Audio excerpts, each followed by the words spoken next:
มีผู้ใดมักนั่งกินข้าวอยู่ทงไห้ทงนาแบบนี้บ่จ้าพี่น้องจ๋าไปทุกคนพวกเฮาก็เตรียมเครื่องเนาะสิพากันไปกินข้าวอยู่นานะทุกคนก็สิมีพันป่านะทุกคนมีน้ำมีน้ำโคกมีเบียร์ลาวเบียร์ของคนจริงใจอีกแล้วโอ้ยอีกแล้วอ่ะสุเอ้ยอันนี้เฮากะสิไปกับลูกกับหลานก่อนนะทุกคนสิไปรถ2 คันนะทุกคนเพราะว่า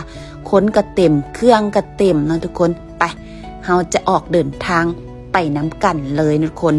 คลิปนี้จะเป็นคลิปยาวนะทุกคนน้าของนาบาวเนาะที่ว่าข่อยจะเดินทางไปนี่เนาะทุกคน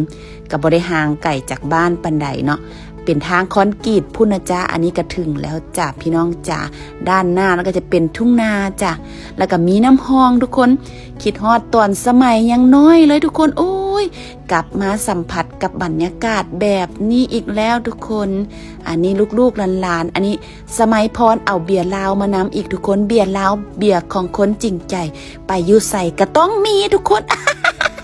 อีกละวัดสู่เอ๋ยบอกกินมันสิตายติทุกคนเบิ่งแม่ทุกคน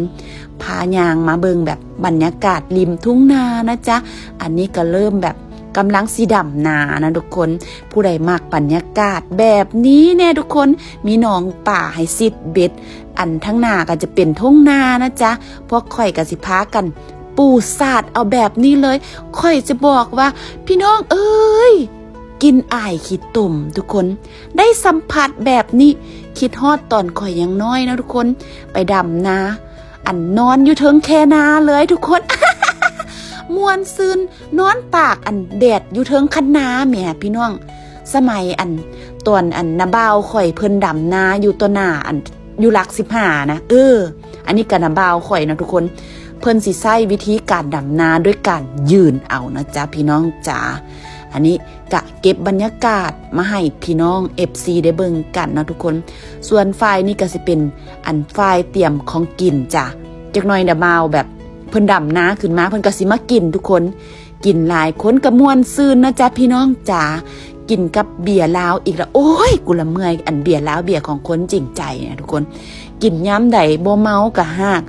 ไปบ่เปลี่ยนผู้ละพี่น้องจ๋าเดี๋ยวสิพามาเบิ่งอาหารเนาะก็สิมีปิ้งปลากองผักพ้นจุนพูน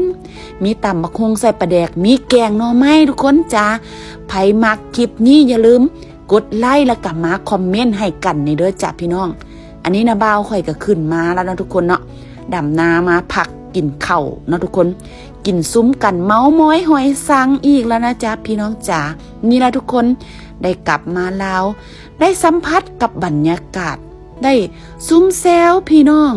ได้ล้มกันได้กินในสิ่งที่เฮามักนี่ละทุกคนความสุขของคนเฮาบ่ต้องการอีหยังหลายบ่ต้องการความหรูหราหรือว่าอีหยังมากมายเนาะทุกคนเนาะแค่แบบว่ากินแบบนี้ก็มีความสุขนั่งกินอยู่พื้นกินแล้วก็พากันไปดำให้ดำนาเนาะกินแล้วก็พากันอันเก็บซอยกันนี่แหละก็คือความสามัคคีเนาะพี่น้องจ๋านี่ล่ะทุกคนเวลาที่ว่าค่อยได้กลับเมืองลาวเนาะอาหารการกินก็แซ่บเบียร์ก็แซ่บเบียร์ลาวเบียร์ของคนจริงใจกินยามใดบ่ให้ก็ฮักกูว่าละทุกคนคลิปนี้ก็ขอขอบใจทุกคนเนาะสำหรับการติดตามแล้วก็มาทักทายคอมเมนต์นะทุกคนผู้ใดมากคอยก็กดติดตามกดไลค์ถ้าบ่มากก็เลื่อนผ่านบ่ต้องกดไลค์คลิปนี้ก็ขอลาไปก่อนขอบใจทุกคนที่มารับชมคลิปนี้เด้อ